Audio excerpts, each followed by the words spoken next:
Shalom anak-anak terkasih, bagaimana kabar kalian hari ini? Semoga setiap kita tetap semangat, sukacita, dan dalam keadaan yang sehat ya.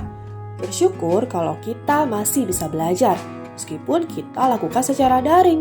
Namun, bukankah ini luar biasa pemeliharaan dan penyertaan Tuhan bagi kita? Anak-anak, ada seorang gadis bernama Grezia Epifania Surya. Dia adalah seorang penyanyi rohani cilik asal Indonesia. Dia terlahir dalam keadaan buta, tetapi dalam keterbatasannya, dia masih bisa bernyanyi dan bermain alat musik piano tanpa salah not lagu. Anak-anak, dari kehidupan Grezia ini kita dapat melihat bahwa kehidupan yang dia jalani tentu bukanlah hal yang mudah. Tapi meskipun begitu, dia tetap menjalaninya dengan rasa syukur kepada Tuhan. Dan kita melihat bahwa meskipun dia lahir dengan ketidaksempurnaan, dia tetap memuliakan Tuhan dengan tubuhnya. Tuhan memberikan dia talenta bernyanyi dan bermain alat musik, dan dia menggunakan talenta itu untuk melayani Tuhan. Anak-anak, firman Tuhan hari ini diambil dari 1 Korintus 6 ayat 19-20. Demikian firman Tuhan.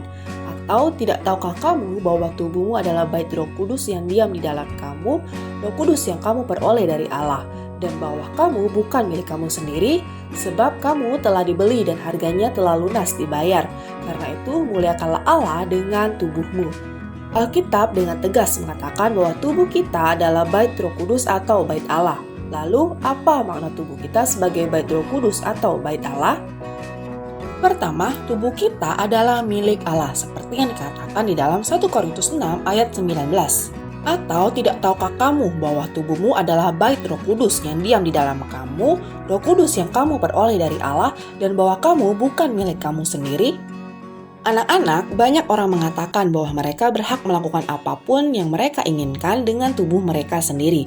Meskipun mereka menganggap bahwa ini adalah kebebasan, sesungguhnya mereka diperbudak oleh keinginan mereka sendiri. Ketika kita percaya kepada Tuhan Yesus, Roh Kudus tinggal dalam diri kita. Oleh karena itu, tubuh kita kini menjadi milik Allah.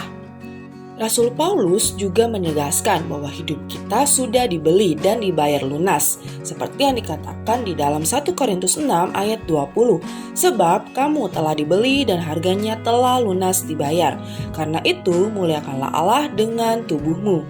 Dalam budaya pasar budak pada zaman dulu, seorang budak yang dibeli oleh orang lain, dia akan menjadi milik pembeli itu. Allah telah membeli tubuh kita dengan harga yang mahal. Rasul Petrus dalam 1 Petrus 1 ayat 18-19 berkata, sebab kamu tahu bahwa kamu telah ditebus dari cara hidupmu yang sia-sia yang kamu warisi dari nenek moyangmu itu bukan dengan barang yang fana, bukan pula dengan perak atau emas, melainkan dengan darah yang mahal, yaitu darah Kristus yang sama seperti darah anak domba yang tak bernoda dan tak bercacat. Anak-anak, ingat, Allah telah membeli atau menebus kita dengan harga yang mahal, yakni dengan kematian Tuhan Yesus di atas kayu salib. Oleh karena itu, bersyukurlah dan sadarilah bahwa hidup atau tubuhmu adalah milik Allah. Kedua, kita harus menggunakan tubuh kita untuk memuliakan Allah, seperti yang dikatakan di dalam 1 Korintus 6 ayat 20. Sebab kamu telah dibeli dan harganya telah lunas dibayar. Karena itu, muliakanlah Allah dengan tubuhmu. Allah sangat menyayangi kita sehingga Dia ingin menjadikan kita bait atau rumahnya. Kasih Allah melebihi apapun di dunia ini. Anak-anak, Tuhan Yesus rela mengorbankan dirinya mati disalibkan supaya kita diselamatkan. Kematian Tuhan Yesus membebaskan kita dari dosa. Dan sebagai ucapan syukur kepada Allah, kita harus mempersembahkan tubuh atau hidup kita untuk melayani Allah. Anak-anak, marilah kita muliakan Allah dengan tubuh kita dengan hidup kudus. Tuhan menciptakan kita dengan talenta dan kemampuan yang berbeda-beda. Pergunakan talenta dan kemampuan yang kamu miliki untuk memuliakan atau melayani Tuhan. Tubuh kita adalah bait Allah atau milik Tuhan. Oleh sebab itu, marilah kita memuliakan Tuhan dengan tubuh kita. Amin.